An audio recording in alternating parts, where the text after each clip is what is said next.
Good afternoon. Today is Monday, May 11th, and our conversation today is basically around the fact, are you a sales organization? And I need to apologize for the noise. McGilla Gorilla is working on the roof again. There are 15 days left in the month. Is your plan a sales plan or a service plan for the balance of the month? If you thought about it over the weekend, did you think, I wonder how I can better service my clients? Or did you think, I wonder how I can generate more revenue? I'm thinking your thoughts were focused on the revenue side of the equation.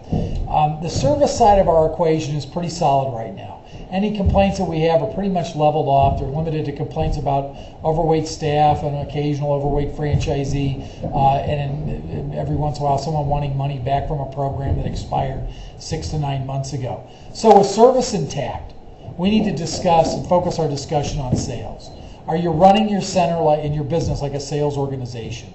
Do you have salespeople on staff or service people that sell once in a while? If the latter is true, you need to make a change and you need to make it quick. You need to have salespeople that service, not the other way around. Here's the main reason, if not the only reason. Service people don't know the true reason why someone wants to lose weight.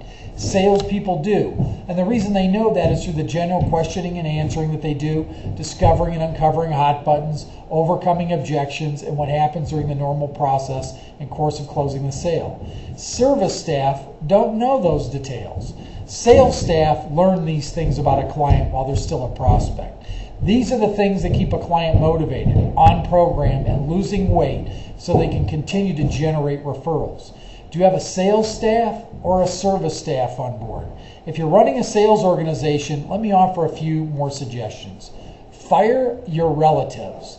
If your cousins, nieces, nephews, sons, or daughters, and I have the right to say this, I've got 5 kids, and one of my 5 is a total slacker, and that one knows who that one is. I'm not going to refer to the gender. I wouldn't hire that person in a million years. All they're going to do is suck money. I'm better off just letting them sit at home and writing them a check every month. Don't hire friends. That's nothing but trouble. Only hire people with solid sales experience that model well for the weight loss business. Run your center like a sales organization. Establish quotas. Talk openly about commissions with your staff. Constantly remind them of what they need to do to make more money so you can make more money. Relentlessly work with your staff so they improve. Cut them loose when they stop improving and fail to produce at the levels required. Turnover is expected. I had a franchisee that I worked with for a number of years who used to say, I'm going to hire and fire staff until I surround myself with super salespeople. We got complaint after complaint after complaint from clients, from wage and hourly, from EEOC, you name it. But the center was always in the top 5. She sold the center, and as of about 2 years ago, was still living off the interest she was earning from the sale of the center. Maybe not your cup of tea for a business strategy, but I bet you can take something away from that in a positive way. Now let's flip to staff issues. Helping a friend out in the last few weeks or so has turned out to be quite an experience.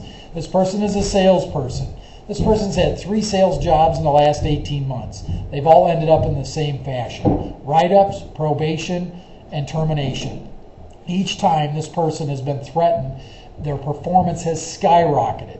Each time the performance skyrockets, it is followed by valleys with no sales. Up and down is the way the performance is charted. This person simply doesn't get it. They feel the company is always out to get them. And the simple truth is, yes, the company is out to get them. The company is out to get them to produce consistently in the prescribed levels day after day, week after week, month after month, quarter after quarter, half over half, year over year. However, he doesn't understand that. Do you have someone on staff that thinks and feels the same way? How do you respond? Are you empathetic or sympathetic? Empathy towards employees is reflected by letting them know that you'll work with them through whatever rough spot, but acknowledging a clearly defined timeline to resolve the matter. Sympathy towards the employee is letting them suck your business dry until you go broke. Remember, do you open the business for you and your family to prosper? Not to employ your family, but for you and your family to prosper. Not to hire as many people as possible and go broke, break even doing it. We're a sales organization. Are you a sales manager or a social worker? If you're a sales manager, manage sales. Manage towards the sales results. Manage the leads, the appointments, the presentations, and the sales. Manage the sales and the sales staff, or they will manage you. Have a great day, everybody.